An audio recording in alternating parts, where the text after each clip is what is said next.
먼저 저희 페어링은 샴페인 레어로 시작하는데요. 생산자 파이프 아이직이 만드는 가장 상위 계열이죠. 마릴린 먼로가 좋아해서 더 유명해진 샴페인인데 지금 출시되는 가장 최신 빈티지인 2013년 빈티지입니다. 품종은 샤르도네가 70% 그리고 30% 피노누아 블렌딩이고요. 셀러에서 거의 와이너리 자체에서 7, 8년 이상 숙성하고 나오지만 그래도 아직 좀 너무 신선해요. 하지만 사실 많이 드셔보신 분들은 최소한 5년에서 10년 정도 더 숙성해야 앞으로 더 숙성을 해야 더 맛이 좋다고 생각을 하시겠지만 저도 동의하는 부분이고요. 근데 또 이렇게 약간 신선한 느낌의 레어를 드셔보시는 것도 굉장히 좋을 것 같아서 이제 저희가 페어링을 준비했어요. 네, 굉장히 좀 힘이 좋아요. 힘도 좋고 정말 신선한데 약간 빵구 뉘앙스도 있고요. 그래서 시작하기에 전혀 손색이 없고 샴페인이지만 어쨌든 그들이 생산하는 가장 윗대드 느낌의 가장 좋은 샴페인이라서 그런지 어떤 음식하고 먹어도 밀리지 않습니다. 5가지 작은 한입 나올 거고요. 이거는 저희 바이더글라스에 있는 샴페인인데 생산자 빌마에스가 만들어요. 이름은 그랑셀리에 도르라고 해서 빈티지 샴페인인데 이들이 생산하는 가장 최상의 큐베는 아니고 가장 그 밑에 급 두 번째 큐베이고요. 2017년에 수확한 샤르도네가 80% 그리고 20% 피노누아입니다. 그러니까 블렌딩 비율은 거의 둘 다 비슷해요. 근데 여기 보시면 컬러에서 좀 차이가 나는데 조금 더 짙은 컬러를 좀 보여주고요. 약간 조금 더 숙성이 빨리 진행되고 있는 거를 보여줘요. 빈티지가 2013년이고 2017년인데도 불구하고 이 샴페인은 그 생산자 자체가 이 와이너리가 위치한 곳은 몽타뉴 드랭스인데 그쪽이 피노누아나 피노뮤니에 좀 적포도를 많이 생산하는 지역인데 그 지역에서도 약간 끝자락에 위치했대요, 밭들이. 그래서 약간 좀 샤르도네에 더 적합해서 주로 샤르도네를 많이 만드는 생산자입니다. 거의 가장 윗급은 다 샤르도네이고요. 4년간 배럴 숙성했어요. 그래서 좀 이렇게 보시면 컬러도 좀 진한 편이고 빈티지가 더 어림에도 불구하고 조금 더 숙성된 느낌이 더 있습니다.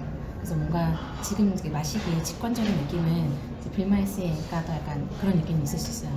근데 드셔보시면 파이프 아이직이 밀리지 않아요.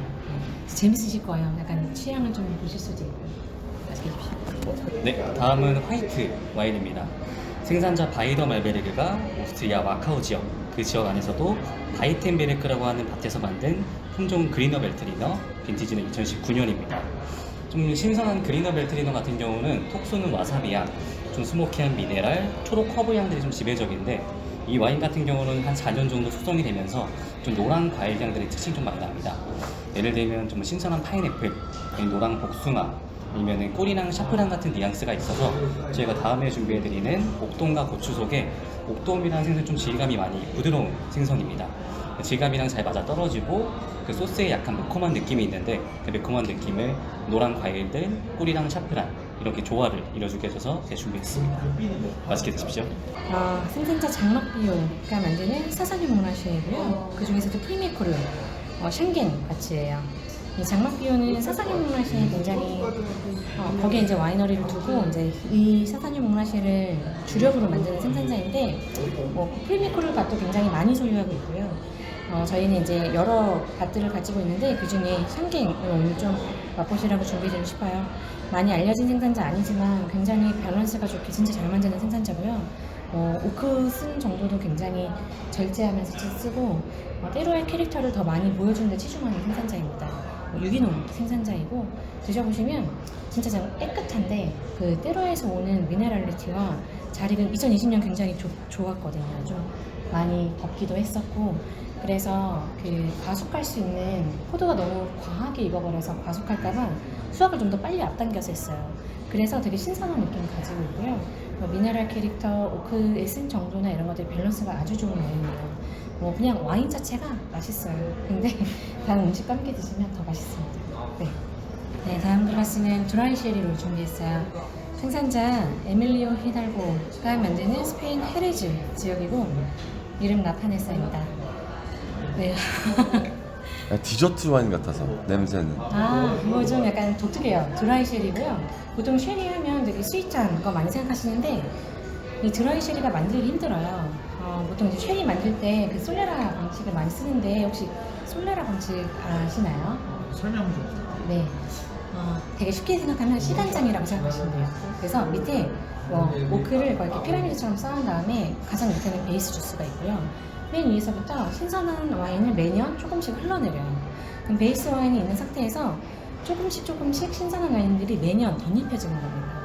그래서 조금 그 베이스에 있는 가장 밑에 있는 오크는 조금 와인을 빼내고 그만큼 또 붓고 또 빼내고 또 붓고 그러니까 계속 덧입혀지는 거예요, 와인이.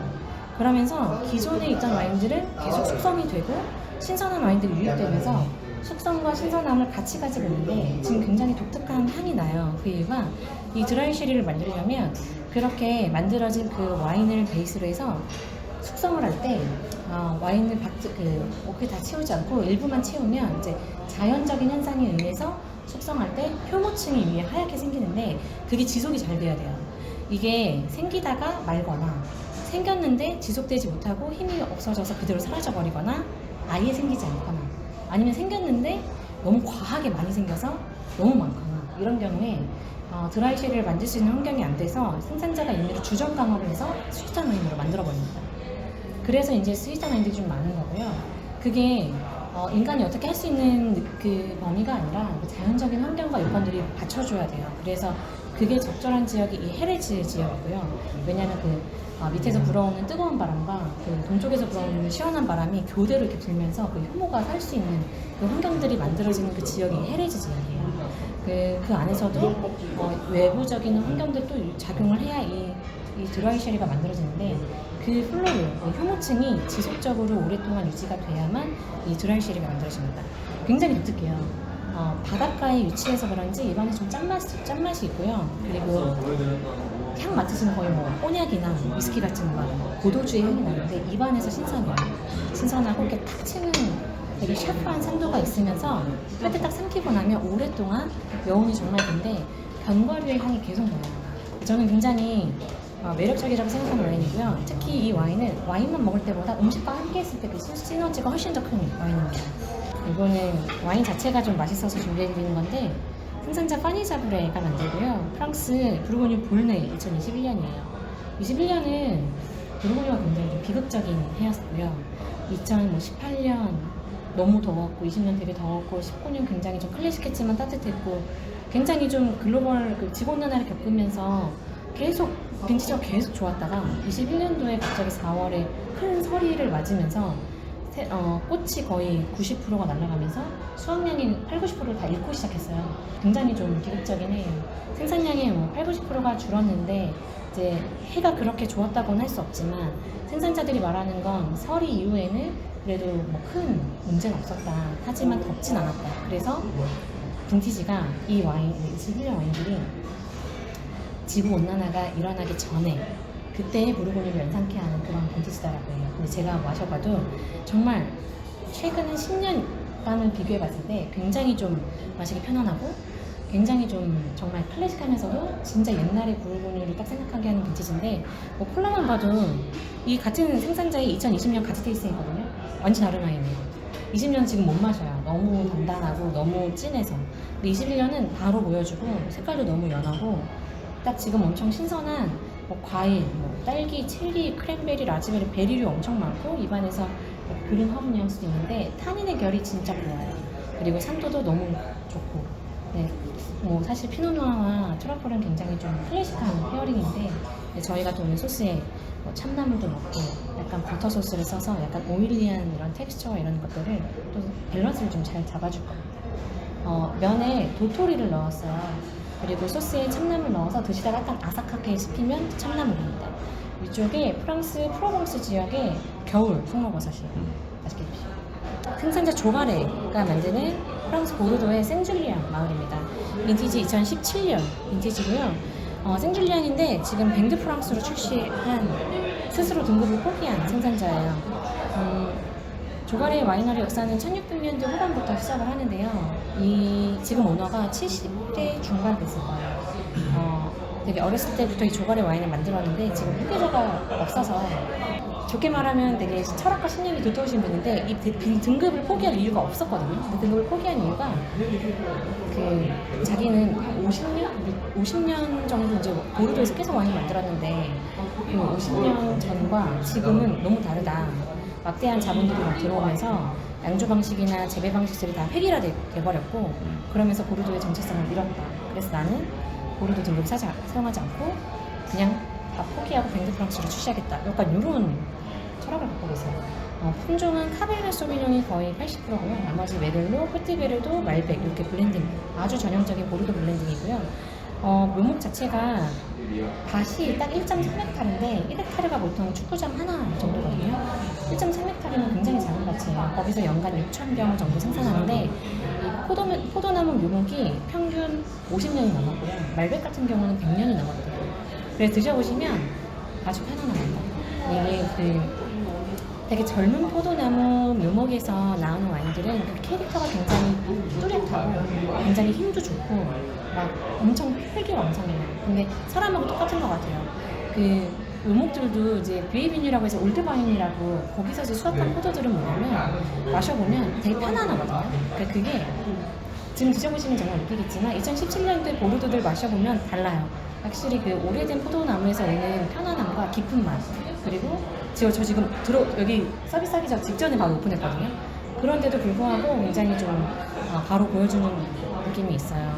되게 카베르네 소비뇽은 이렇게 막 톡 쏘는 그런 피라진이라 그래서 고추향이나 약간 스파이시한 느낌들이 없고 정말 그냥 깊은 맛과 바디감도 되게 미디엄 바디 정도 되는 편안한 스타일의 와인인데 그렇게 막 과하거나 막 그런 와인 아니에요. 네. 지금 되게 뭐죠? 그 아저씨, 그 할아버지의 생산자의 느낌이 막 그대로 전달되는 것 같은 와인이에요. 저희 페어링으로 잘 쓰다가 이제 마지막 바치를 먹죠.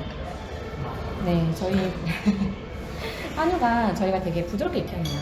그릴 물론 하지만 터프하게 막 엄청나게 무언가를 하는 게 아니라 그냥 한우 자체의 질감과 마블링의 표현 이런 것들을 더 중요하게 생각해서 저희는 약간 이런 와인들을 잘 알아요. 저희 이거 혹시 페어링이 없는 와인이고요. 이건 전통주예요. 혹시 뭐 들어보셨거나 드셔보셨나요? 요즘 하도 너무 많이 유명해져서 사실 제가 항상 이렇게 물어보는데 안동의 농암 종택의 17대 종부님이 빚는 술입니다. 농암 이현보 선생이 어부가 중에 한 구절 따서 이름 지었고요. 이름 뜻이 물 위에 떠있는 한 조각의 작은 배라는 뜻이에요. 청주, 탁주, 소주 세 가지 있고요. 그 중에 올려드린 건 15도의 청주입니다. 그리고 라벨에 굉장히 이력편주라고 한자로 적혀 있는데 이 농암 이현보 선생님이 그 조선시대 분인데 굉장히 명망도 높고 직책도 높으셨던 분이에요. 퇴계 이황하고 친분이 있어서 퇴계 이황이 직접 써준 글자를 라벨에 이렇게 떠서 붙였고요. 이 라벨은 앞에 종택의 풍경을 사진으로 찍어서 일러스트화해서 한 겁니다. 굉장히 역사도 깊고 한데 그걸로 끝나는 게 아니라 저는 항상 약간 아쉬운 게 한국의 전통주의 좀 아쉬운 것들은 맛은 있는데 약간 끝에 오는 산도가 좀 많이 부족한 것들이 조금 아쉬웠어요. 항상 달기만 하고 근데 산도가 굉장히 좋아요. 그래서 과일 맛도 많이 나고 바디감도 있고 단맛도 있는데 뒤에 이어지는 산도가 굉장히 좋아서 뭔가 좀 자부심도 많이 느끼는 한국에 이런 술이 있구나 약간 느껴지는 그런 술인데 그것보다도 저희 후식 코스가 조금 길어요. 근데 스타일 다 너무 달라요. 후식들이. 그래서 후식을 와인을 하나만 드시기보다는 처음에 좀 약간 이렇게 리프레시하게 한번 이거는 같이 첫 번째, 두 번째 코스 한번 즐겨보시고 세 번째, 네 번째를 저희가 페어링에 있는 아르마니악으로 준비하겠습니다. 마지막은 저희 아르마니악 준비했어요. 보통 이제 풀코스 드신 후에 굉장히 좀 속이 와인까지 막 드시고 나면 좀 더부룩할 수 있는데 그때 이제 마지막에 다이제스티브로 한 잔 탁 털어 넣으면 높은 알코올이 속을 누르면서 좀 편안해지고 술도 좀 깨고요. 그런 의미에서 좀 제가 7잔 페어링에 항상 마지막에 좀 고도주를 드리는데 생산자 메종 퐁탄이고요. 메르시옹 프랑세즈는 이 아르마니악에서 가지고 있는 하나의 브랜드 조합원 이름이에요. 그러니까 꼬냑과 다르게 아르마니악에서는 굉장히 작은 독립 증류소들이 굉장히 많대요. 근데 이들이 개별적으로 병입을 해서 개인적으로 홍보하고 판매하기가 너무 어려우니까 이들이 이렇게 약간 다들 모여서 하나의 조합 브랜드를 만든 게 이 베르종 프랑세즈고요. 그 안에 수많은 독립 증류소 중에서 제가 올려드리는 건 메종 퐁탄이라는 증류소에서 증류한 아르마니악입니다. 98년에 증류했고요. 25년간 배럴 숙성 거친 후에 올해 초에 병입됐어요. 한국에 들어온 지 4개월 정도 됐고요. 재밌는 거는 여기 보시면 푸르다 와풀을 구름의 뽀린이라고 해서 한국 미식가들을 위해서 담았다는 뜻이에요. 네, 좀 재밌죠. 제가 물어봤어요. 이거 마케팅 효과 아니, 마케팅 하려고 이렇게 한 거냐? 근데 그 수입하시는 것도 자기도 잘 모르겠대요. 모르겠는데 여기 베르종 프랑스에서 한국 음식을 생각하면서 한국 미식가들을 생각하면서 어떤 아로마향이 잘 어울릴까 해가지고 선택한 게 이 메조몽탄 증류소라고 하더라고요. 이게 얼마나 한국에서 좀 많이 팔릴지 안 팔릴지 모르겠지만 좀 굉장히 좀 저희한테 의미 있지 않나 좀 이런 생각이 드는데 약간 좀 그 오크에서 오는 시차 느낌이고요. 그 아르마냥 지역이 한 3군데 정도의 AOC를 가지고 있는데 그 중에 바 아르마냥은 가장 좋은 때로아를 가지고 있다고 이제 여겨져요. 품종도 한 3가지 정도를 허용하는데 그 중에 위니블랑은 가장 높은 수준을 쳐줍니다. 이건 위니블랑이에요. 꼬냑이랑 같은 품종이고요. 제가 뭐 제가 느꼈을 때는 에어링도 충분히 됐고 엄청 부드럽고 네 알코올 54도예요. 네, 충분히 향 즐기시다가 마지막에 한 번에 탁 털어놓으셔도 되고요. 저는 그걸 가장 추천하지만 조금 힘드시다. 마지막에 아이스크림 나옵니다. 아이스크림 하나 드셔도 돼요. 네.